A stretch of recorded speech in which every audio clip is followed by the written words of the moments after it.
Patrick Tucker, who is an editor at Defense One. Patrick, really appreciate you being with us. First of all, didn't the U.S. offer assurances to Turkey that these weapons would in fact be accounted for?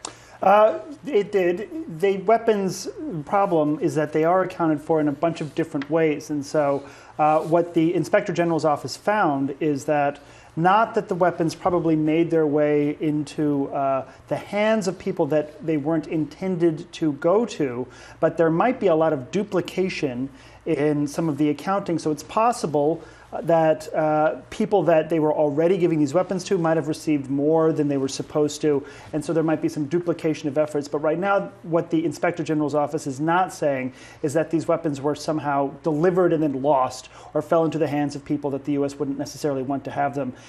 It's saying that there's a central accounting system that should be there that isn't. And so you might have had more of supplies that should have gone to that country fall into different places, and also they weren't secured properly. You have grenade launchers, machine guns that were sitting outside in containers where they could be rust. But right now what they're not saying is that these weapons fell into the hands of people that would attack, for instance, Turkey or anti-Daesh forces or things like that. Is there any reason to worry that these weapons could in fact end up inside Turkey and potentially used by the PKK?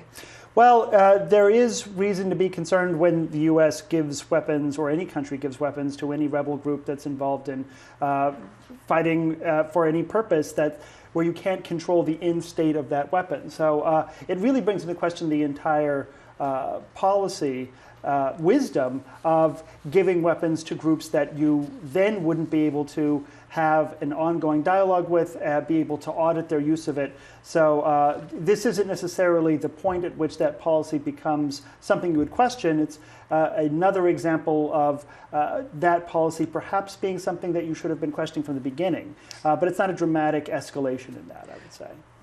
Separately, Turkey has requested Patriot missile batteries to be used in Hatay on the Turkey-Syria border in the event that there is some sort of an operation in Idlib province. Where are we at with the U.S. request for that? Do you think that the U.S. is likely to grant that request to Turkey? And given the relationship between President Trump and President Erdogan, do you think that that's something that we may see the Trump administration greenlight? Well, it's certainly possible. They do have a good relationship between Erdogan and President Trump.